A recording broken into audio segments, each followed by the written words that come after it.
স্বাগত ভিডিওস24.com এর সাথে আছে আমি প্রদীপ বিশ্বাস। শুরুতেই থাকছে সংবাদ শিরোনাম। সবচেয়ে দুর্নীতিগ্রস্ত দেশের তালিকায় বাংলাদেশ 14তম। টিআইবি দুর্নীতির মামলায় সাবেক খাদ্যমন্ত্রী কামরুল ইসলামকে গ্রেপ্তার দেখানো হলো। এবারে থাকছে বিস্তারিত।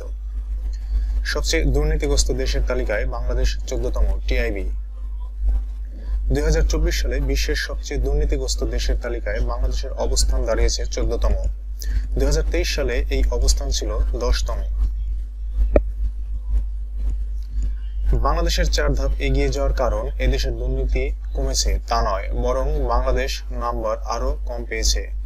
2023 সালে 100 স্কোরের মধ্যে বাংলাদেশের স্কোর ছিল 24, গত বছর পেয়েছে 23। মানে হলো দুর্নীতি বাড়ায় বাংলাদেশের স্কোর 2023 সালের তুলনায় 2024 সালে 1 কমেছে। কিন্তু অন্য দেশ আরো খারাপ করায় সূচকে 4 ধাপ এগিয়েছে বাংলাদেশ। 2024 সালে ডেনমার্কে সবচেয়ে কম দুর্নীতি হয়েছে, আর সবচেয়ে বেশি দুর্নীতির মাত্রা ছিল দক্ষিণ সুদানে।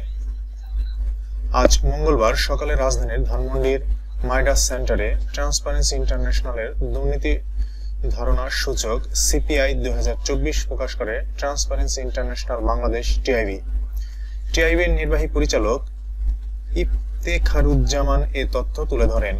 2021 সালের নভেম্বর থেকে 2024 সালের সেপ্টেম্বর পর্যন্ত সময় তথ্যের ভিত্তিতে এই সূচক তৈরি করা হয়েছে। সিপিআই অনুযায়ী দুর্নীতির ধারণার মাত্রাকে 0 থেকে 100 এর স্কেলে নির্ধারণ করা হয়। এই পদ্ধতি অনুসারে স্কেলের 0 স্কোরকে দুর্নীতির ব্যাপকতা সর্বোচ্চ এবং 100 স্কোরকে দুর্নীতির ব্যাপকতা সর্বনিম্ন বলে ধারণা করা হয়। জার্মানির বার্লিন ভিত্তিক আন্তর্জাতিক সংস্থা ট্রান্সপারেন্সি ইন্টারন্যাশনালের দুর্নীতির ধারণা সূচকে সিপিআই বিদায়ী 2024 সালে বাংলাদেশের অবস্থান 2 ধাপ পিছিয়েছে। 180টি দেশের মধ্যে বাংলাদেশের অবস্থান দাঁড়িয়েছে 151তম। 2023 সালে অবস্থান ছিল 149তম। শুধু আফগানিস্তান ছাড়া দক্ষিণ এশিয়ায় ভারত, পাকিস্তান, নেপাল সহ অন্যান্য দেশগুলোর মধ্যে দুর্নীতির মাত্রা ছিল বাংলাদেশে বেশি। সিপিআই অনুসারে 100 স্কোরের মধ্যে বৈশ্বিক গড় স্কোর 43, অর্থাৎ বৈশ্বিক গড় স্কোরের তুলনায় বাংলাদেশ পেয়েছে প্রায় অর্ধেক। কেবল তাই নয়, গত 13 বছরের মধ্যে এবার সর্বনিম্ন স্কোর পেয়েছে বাংলাদেশ। প্রতিবেদন প্রকাশের সময় টিআইবির নির্বাহী পরিচালক ইফতেখারুজ্জামান বলেন, দেশে দুর্নীতির ব্যাপকতা গভীর উদ্বেগজনক। আর এবছর স্কোর ও উচ্চক্রম অনুযায়ী অবস্থানের অবনমন হয়ে প্রমাণ করে যে গত 13 বছর কর্তৃত্ববাদী সরকার মুখে দুর্নীতির বিরুদ্ধে কথা বললেও বাস্তবে দুর্নীতিকে প্রশ্রয় দিয়েছে, লালন করেছে, এমনকি দুর্নীতি সংগঠনে সহায়তা ও অংশগ্রহণ করেছে। সবচেয়ে কম দুর্নীতি কোন 5 দেশে? সিপিআই অনুযায়ী 100 এর মধ্যে 90 স্কোর পেয়ে সবচেয়ে ভালো অবস্থানে আছে ডেনমার্ক, অর্থাৎ 190টি দেশের মধ্যে ডেনমার্কের সবচেয়ে দুর্নীতি কম হয়।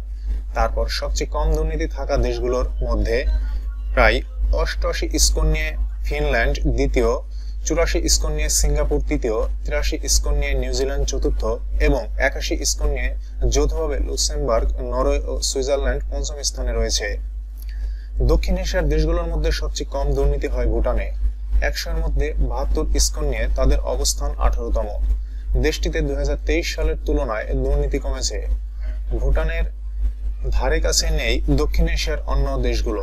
ভুটান ছাড়া দক্ষিণ এশিয়ার সব দেশেই গত বছরে দুর্নীতি বেড়েছে।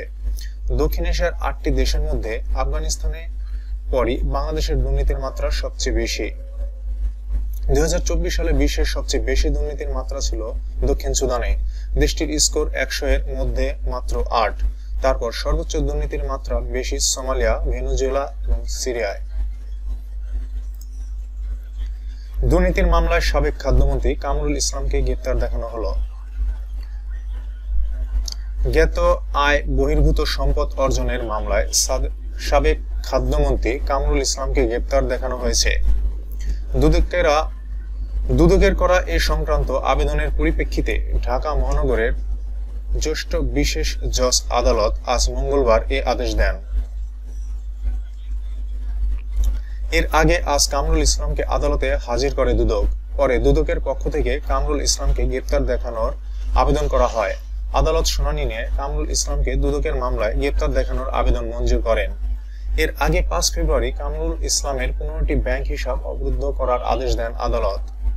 দুদকের তথ্য অনুযায়ী কামরুল ইসলামের 15টি ব্যাংক হিসাবে 16,77,00,000 টাকা জমা হয়। অন্যদিকে এসব ব্যাংক হিসাব থেকে উত্তোলন করা হয়েছে 13,22,00,000 টাকা। বর্তমানে জমা আছে 3,55,00,000 টাকা। গত বছরের 23 ডিসেম্বর জ্ঞাত আয় বহির্ভূত সম্পদ অর্জনের অভিযোগে সাবেক এই মন্ত্রীর নামে মামলা করে দুদক। দুদক বলছে 6,29,00,000 টাকার জ্ঞাত আয় বহির্ভূত সম্পদ অর্জনের তথ্য পাওয়ার পর কামরুলের বিরুদ্ধে মামলা হয়েছে। দুদক বলছে কামরুলের ছেলে তানজির ইসলামের নামে 1,86,15,795 টাকা ও মেয়ে সেগুপ্তা ইসলামের নামে 1,10,48,925 টাকার জ্ঞাত আয় বহির্ভূত সম্পদ পাওয়া গেছে। তার 2 সন্তানের নামে আরো জ্ঞাত আয় বহির্ভূত সম্পদ থাকতে পারে। মামলার এজাহারে বলা হয়েছে আসামি কামরুলের নামে 6,29,19,195 টাকার জ্ঞাত আয় বহির্ভূত সম্পদ পাওয়া গেছে। মোহাম্মদ কামরুল ইসলামের নিজ ও তার প্রতিষ্ঠানের নামে বিভিন্ন ব্যাংকে পরিচালিত 15টি হিসাবে মোট 21,18,15,465 টাকার লেনদেন হয়। তিনি এই টাকা সন্দেহজনকভাবে হস্তান্তর, রূপান্তর ও স্থানান্তর করেছেন, যা মানি লন্ডারিং প্রতিরোধ আইনে অপরাধ। গত 18 নভেম্বর রাজধানীর উত্তরা 12 নম্বর সেক্টর থেকে কামরুলকে গ্রেপ্তার করে পুলিশ। পরদিন 19 নভেম্বর তাকে নিউ মার্কেট থানায় একটি হত্যা মামলায় রিমান্ডে নেওয়া হয়। এছাড়া তার বিরুদ্ধে আরো কয়েকটি হত্যা মামলা রয়েছে। 2008 থেকে 2024 সাল পর্যন্ত 3টি সংসদ নির্বাচনে তিনি আওয়ামী লীগের মনোনয়ন নিয়ে সংসদ সদস্য নির্বাচিত হন। 2008 সালে তিনি আওয়ামী লীগ সরকারের আইন, বিচার ও সংসদ বিষয়ক প্রতিমন্ত্রীর দায়িত্ব পান। 2014 সালে তাকে খাদ্যমন্ত্রীর দায়িত্ব দেওয়া হয়।